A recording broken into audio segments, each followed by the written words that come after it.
La pasión de Cristo. Hoy contemplamos el juicio ilegal.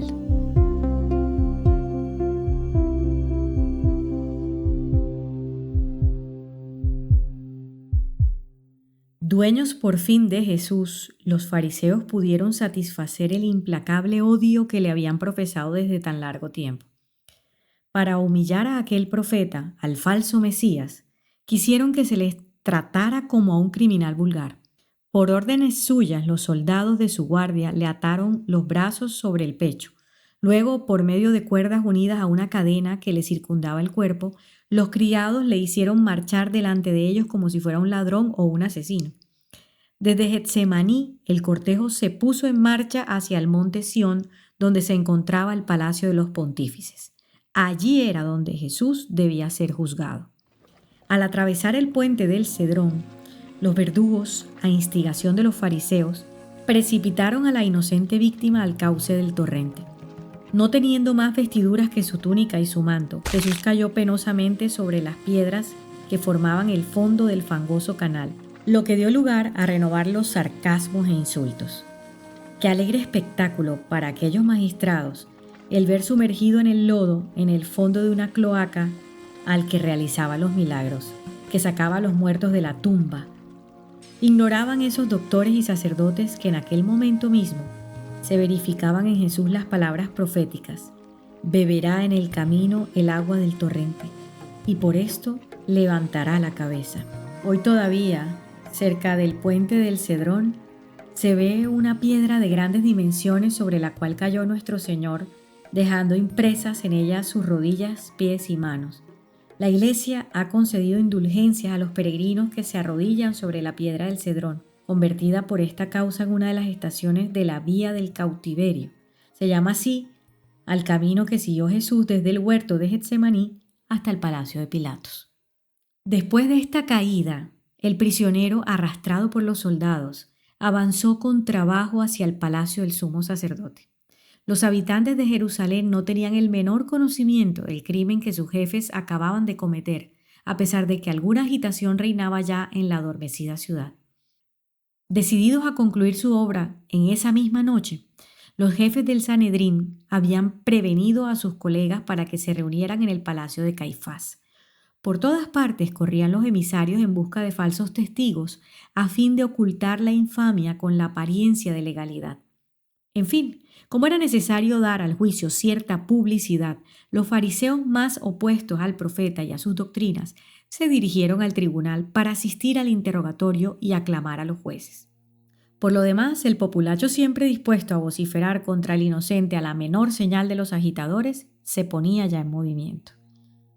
El cortejo llegó al palacio de los pontífices a la 1 de la mañana. Los soldados condujeron a Jesús a una de las salas en donde funcionaba el magistrado encargado de formular la acusación. Este juez instructor llamado Anás era suegro de Caifás, quien en su calidad de sumo sacerdote debía pronunciar la sentencia. Después de haber ejecutado el soberano pontificado durante largos años, Anás lo había hecho pasar sucesivamente a diversos miembros de su familia, quedando él como primera autoridad del Sanedrín. Caifás no obraba sino según las inspiraciones del astuto viejo. Introducido a la presencia del expontífice, Jesús, cargado de cadenas, conservó una actitud firme y un rostro tranquilo y sereno. Anás había preparado cuidadosamente su interrogatorio. Hizo muchas preguntas al prisionero sobre sus discípulos y doctrina, esperando descubrir algún indicio de maquinaciones tenebrosas contra la ley mosaica. Pero su esperanza quedó enteramente burlada. Nada dijo Jesús de sus discípulos, pues se trataba de él personalmente y no de los que le habían seguido. En cuanto a su doctrina, se limitó a responder: yo he enseñado en las sinagogas y en el templo, nada he dicho en secreto. ¿Para qué interrogarme sobre mi doctrina? Interroga a los que me han oído. Ellos saben lo que yo he enseñado y darán testimonio de la verdad.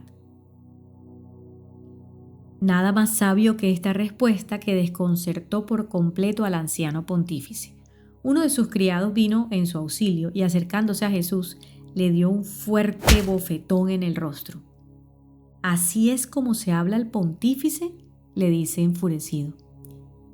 Sin dejar aparecer ninguna emoción, Jesús respondió a aquel miserable: si he hablado mal, muéstralo. Pero si he hablado bien, ¿por qué me hieres?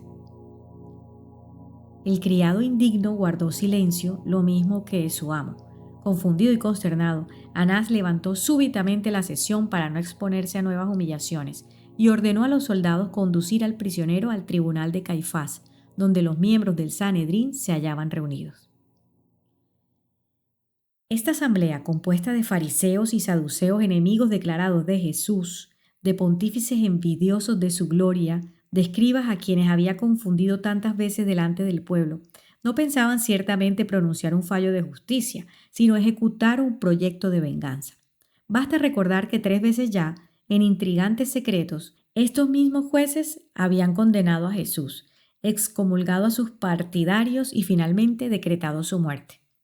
En una de esas reuniones, ¿no había declarado Caifás que el triunfo de Jesús acarrearía la destrucción de la nación y que por consiguiente su muerte era reclamada como una necesidad de salvación pública? Jesús estaba entonces condenado de antemano por el presidente del tribunal y por sus consejeros que se habían adherido a su parecer. De manera que aquellos hombres injustos convirtieron en juguete la violación de todas las leyes. Estaba prohibido a los jueces funcionar en día sábado y en su víspera, porque, debiendo seguir inmediatamente a la sentencia la ejecución criminal, los preparativos del suplicio habrían hecho necesaria la violación del reposo sagrado. La ley prohibía igualmente, bajo pena de nulidad, juzgar una causa capital durante la noche, porque las sesiones debían ser públicas. Así que el tribunal solo funcionaba entre el sacrificio de la mañana y el de la tarde. Pero el Sanedrín atropelló resueltamente todas las formalidades legales. Arresta a Jesús durante la fiesta de Pascua, la víspera del sábado a medianoche, y procede al juicio 1 hora después de la aprehensión. El odio no podía esperar la salida del sol. Era preciso, además, que el pueblo supiera al despertar que Jesús había sido condenado. El entusiasmo de las turbas se extinguiría sin duda cuando la alta corte de justicia hubiera declarado al falso profeta culpable de atentar contra la divinidad y de atentar contra la nación. Dice el Señor: límpiense de malicias, hagan silencio, entren dentro de cada uno de ustedes y examínense a fondo. Digamos: Padre Santo, sé bendito y bendícenos. Límpiame y libérame de todo lo que no es de ti. Para eso, impúlsame y ayúdame a hacer una buena confesión. Dame coraje para confesar todo lo secreto que por temor, por olvido o por malicia tenga oculto. Tú mismo ilumina y arranca lo escondido, para que en mí no queden huellas de mis malas obras ni de los efectos del pecado ajeno. Con la fuerza de tu sangre, Jesucristo, borra también los efectos y danos el Espíritu Santo, que es nuestro verdadero pan de cada día, hoy y siempre. Amén, amén, amén.